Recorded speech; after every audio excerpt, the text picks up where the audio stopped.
স্বপ্ন, আমাদের ক্ষমতা চলে যায়। শেখ হাসিনা আর নাই, পালিয়ে গেছে। অবশেষে মুখ খুললেন ওবায়দুল কাদের। দীর্ঘ ৯ মাস পর আওয়ামী লীগ সাধারণ সম্পাদক জনাব কাদেরের কথা শোনা গেল। যদিও আসলে তার চেহারা দেখা যায়নি, কিন্তু আমরা যেটা দেখছি যে সোশ্যাল মিডিয়ায় তার একটা সাক্ষাৎকার ভাইরাল হয়েছে, যেখানে তার ভয়েস শোনা যাচ্ছে। এটা আসলে ভারতের সংবাদ মাধ্যম দ্য ওয়ালের নির্বাহী সম্পাদক অমল সরকার তার এই সাক্ষাৎকারটা নিয়েছিলেন। এবং আমরা যেটা দেখি যে খুবই চাঞ্চল্যকর একটা সাক্ষাৎকার। সেখানে তিনি আওয়ামী লীগের যে দ্বন্দ্ব, জুলাই আগস্ট হত্যার জন্য ক্ষমা চাওয়া, নানা ইস্যুতে কথা বলেছেন। কিন্তু এই ভিডিওতে আমি মূলত আসলে ওবায়দুল কাদেরের সাক্ষাৎকারের একটি অংশ নিয়ে বেশি কথা বলতে চাই। সেখানে তিনি দৃশ্যত খুবই চাঞ্চল্যকর একটা বর্ণনা দিয়েছেন যে ৫ তারিখ কিভাবে তার জীবন রক্ষা পেয়েছিল। আমরা যেটা শুনছি কাদেরের বর্ণনা যে ৫ই আগস্ট যখন গণভবনে হামলা হয় এবং ঢাকার রাজপথ যখন জনগণের দখলে চলে যায় এবং শেখ হাসিনা যখন পালিয়ে যান, জনাব কাদের সংসদ ভবন এলাকায় তার বাসা থেকে পাশের একটা বাসায় আশ্রয় নেন।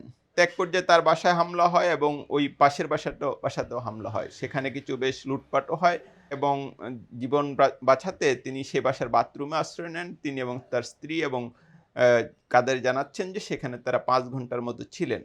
তো আমরা যেটা শুনছি যে কাদেরের বর্ণনায় যে এক পর্যায়ে একদল তরুণ তাকে চিনতে পারে এবং তারা তাকে তরুণ আন্দোলনকারী বোঝা যাচ্ছিল। তাদের হাতে জাতীয় পতাকার ব্যাজ ছিল এবং তারা এক পর্যায়ে কাদেরকে চিনতে পারেন এবং তাকে জিজ্ঞেস করেন যে শেখ হাসিনা চলে গেছে, আপনি কেন রয়ে গেলেন?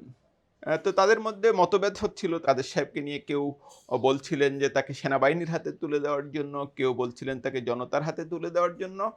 কিন্তু এক পর্যায়ে তাদের একটা মত পরিবর্তন হয় এবং সবাই সম্মিলিত সিদ্ধান্ত নিয়ে জনাব কাদেরকে তাদের একটা শার্ট দেন, তারপরে ওই জাতীয় পতাকা একটা ব্যাজ দেন, তারপরে এবং একটা মাস্ক সংগ্রহ করেন তারা এবং একটা মাস্ক কাদেরকে পরিয়ে দেন। পরিয়ে দিয়ে তারা তাকে নিচে নিয়ে যান এবং তারা গণভবন অভিমুখী রাস্তার দিকে নিয়ে যান। সেখানে হঠাৎ করে একটা ইজি বাইক পাওয়া যায়। জনাব কাদের এবং তার স্ত্রীকে সেখানে তোলা হয়। সেদিন ঢাকার পরিস্থিতি নিশ্চয়ই আপনাদের মনে আছে। অনেকেই বারবার তাদের পরিচয় জানতে চাচ্ছিলেন। তখন ওই আন্দোলনকারীরা ছাত্ররা বলছিলেন যে, "উনি আমাদের চাচা হন, চাচি অসুস্থ, আমরা হাসপাতালে নিয়ে যাচ্ছি, আমাদেরকে ডিস্টার্ব করো না।" এটা একটা বিরাট বর্ণনা এবং আসলে এই ১ম ওবায়দুল কাদেরের মুখ থেকেই শোনা গেল যে সেদিন তার সাথে কি ঘটনা ঘটেছিল, যেটা আমরা জানি যে এরপরও কয়েক মাস তিনি বাংলাদেশে অবস্থান নিয়েছিলেন। সে যাই হোক, আমরা যেটা দেখি যে কাদেরের এই সাক্ষাৎকারে আওয়ামী লীগের মধ্যে যে এক ধরনের দ্বন্দ্ব, রেষারেষি তৈরি হয়েছে সেটাও স্পষ্ট হয়। জুলাই হত্যাকাণ্ডের জন্য ক্ষমা চাইবেন না সেটাও আসলে তিনি নাকচ করেননি। তবে তিনি যেটা বলতে চান যে ক্ষমা ভারতে বসে চাওয়া ঠিক হবে না, এটা বাংলাদেশে গিয়েই চাওয়া যেতে পারে বা চাওয়া দরকার এবং তিনি তার নেত্রীর কথাও বলেন যে এটা নেত্রীর সিদ্ধান্ত নেওয়ার কথা। এই ১ম ওবায়দুল কাদেরের মুখ থেকেই শোনা গেল পুরো ঘটনাটা।